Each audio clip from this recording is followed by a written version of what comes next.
Hello दोस्तों, कल तक हमने पढ़ा था कि अथर्ववेद में परिच्छेद को कुरुओं का राजा कहा जाता है। मतलब कि जो अथर्ववेद है उसमें अर्जुन के पुत्र उसमें अर्जुन के पुत्र परीक्षित को परीक्षित को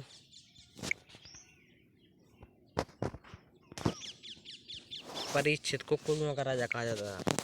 अथर्ववेद में परीक्षित, अर्जुन का पुत्र परीक्षित को कुरुओं का राजा कहा जाता था। और कुरु देश की समृद्धि का अच्छा चित्र मिलता है। मतलब कि उसमें जो समृद्धि विकास किया था उसने, उसका सब यश परीक्षित हो जाता। मतलब कि जो उसने विकास किया था वो सब परीक्षित द्वारा किया गया था। तो आगे चलते हैं अगले पेज में।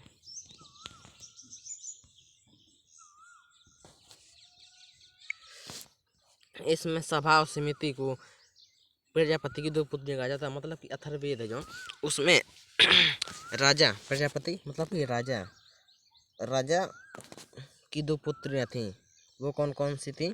एक थी सभा और दूसरी थी समिति। मतलब कि सभा समिति जो लगाई जाती है उसे राजा की 2 पुत्रियां कहा गया है। मतलब कि वो राजा की 2 पुत्री हैं, बेटियां हैं राजा की 2। सभा और समिति। वेदों की भी कई शाखाएं होती हैं। जो वेद हैं उनकी भी कई शाखाएं हैं जो वैदिक अध्ययन और व्याख्या से जुड़ी विभिन्न दृष्टिकोणों का प्रतिनिधित्व करती है। शाकल और शाखा। शाकल शाखा ऋग्वेद की एक शाखा है। मतलब कि ऋग्वेद की सिर्फ एक ही शाखा है जो शाकल शाखा है। और यजुर्वेद की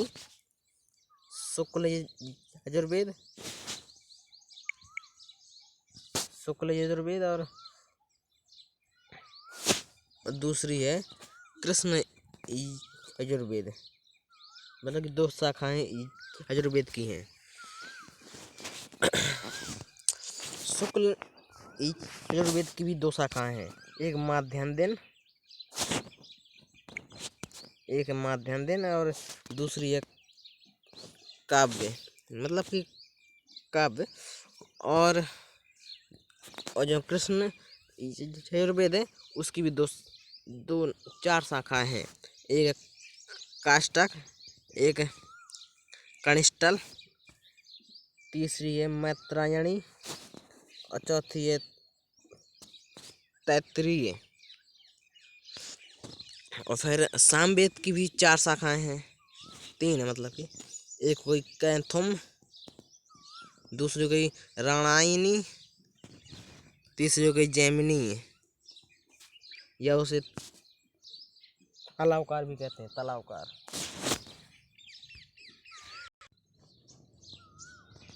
तलावकार हैं। अथर्ववेद की शाखाएं।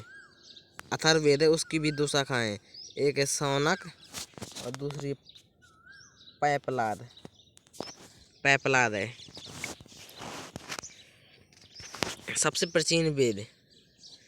प्राचीन वेद ऋग्वेद है और उसके सबसे प्राचीन वेद ऋग्वेद है और उसके बाद अथर्ववेद है। मतलब कि प्राचीन वेद 2 ही है, एक ऋग्वेद एक अथर्ववेद। अब बात करते हैं ब्राह्मण, आरण्य और उपनिषद की। किसकी? आरण्य, ब्राह्मण और उपनिषद की। संहिता के पश्चात मतलब कि जो 4 वेद थे उन्हें संहिता कहा जाता है।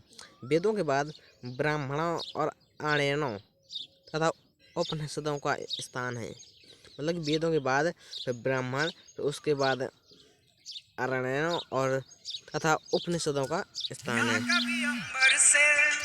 सूर्य बिछड़ता है।